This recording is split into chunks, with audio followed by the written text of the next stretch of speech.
औज़ुबिल्लाहिमिनश्शैतानिर्रजीम बिस्मिल्लाहिर्रहमानिर्रहीम।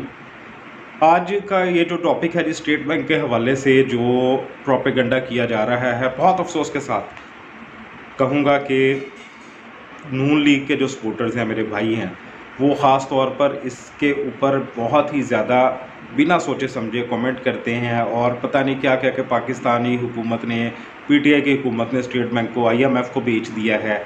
जो मैं एक वकील होने की हैसियत से 10 साल से कॉन्स्टिट्यूशन का स्टूडेंट हूँ, तालिब इल्म हूँ, कॉन्स्टिट्यूशन को पढ़ता हूँ। किसी भी तरह पाकिस्तान के किसी भी इदारे को इंटरनेशनल मॉनेटरी फंड आईएमएफ जिसको कहा जाता है के हवाले या किसी भी फ़र्द के हवाले या किसी भी दूसरे मुल्क की गवर्नमेंट के हवाले पाकिस्तान का कोई भी इदारा किसी भी तरह नहीं किया जा सकता। स्टेट बैंक का मतलब अगर आप देखें तो स्टेट बैंक का मतलब है कि एक मरकज़ी bank, bank of the state, रियासत का बैंक, रियासती बैंक। स्टेट बैंक की हैसियत एक मरकज़ की सी हैसियत है। बैंकिंग के हवाले से जो भी पूरे पाकिस्तान का बैंकिंग निज़ाम है, बैंकिंग पॉलिसीज़ हैं, सारा कुछ स्टेट बैंक उसको देखता है, यानी मरकज़ी बैंक है। अगर फ़र्द वाहद ने कोई कर्ज़ा लिया है, उस कर्ज़े की अदायगी कब करेगा, कैसे करेगा, स्टेट बैंक के तयशुदा क़वानीन के मुताबिक वो सारा कुछ होता है।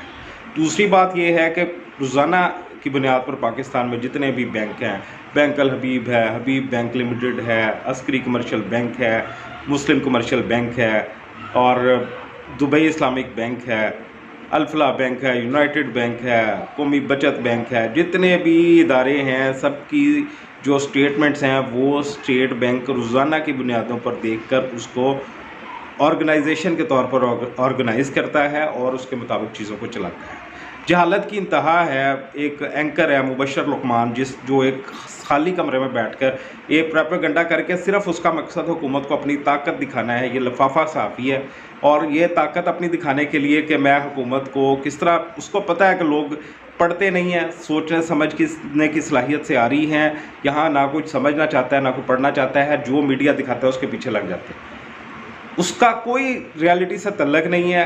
कौन ऐसा, मतलब कौन सा ऐसी जहनीत है जिसके वजह से उसने ये बात की है, उसके ऊपर हुकूमत को सख्त एक्शन भी लेना चाहिए उस वीडियो के ख़िलाफ़, क्योंकि वो एक इंतहाई नाजायज़ किस्म की जो वीडियो है वो बनाई गई है जिसका कोई मकसद नहीं है।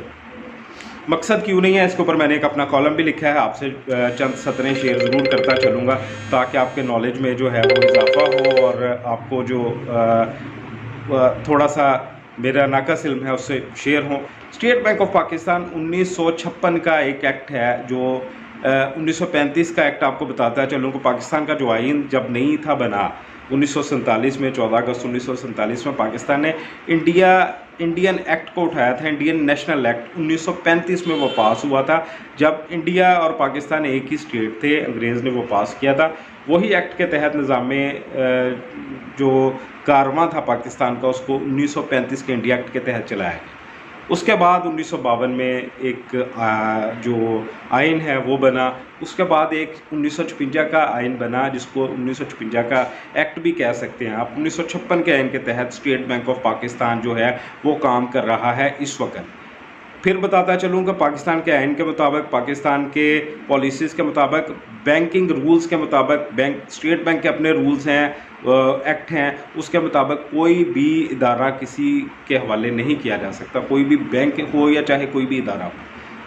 मेरा ये एक छोटा सा कॉलम है जी, वो मैं पढ़ के, स्टेट बैंक पाकिस्तान का प्राइम इदारा है जिसको तमाम बैंकों का सरदार कहा जाए तो बेजाना होगा।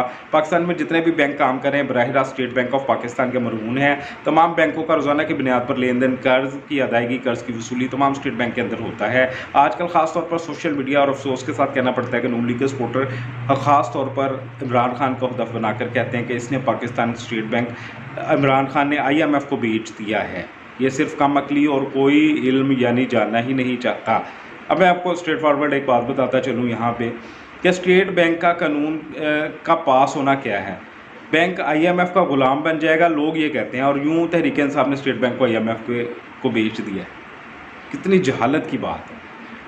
अब आते हैं जी, स्टेट बैंक को 1956 के एक्ट के तहत चलाया जा रहा है, जैसा कि मैंने अभी आपको बताया, जिसके तहत स्टेट बैंक हमेशा से हुकूमती कंट्रोल में रहा है।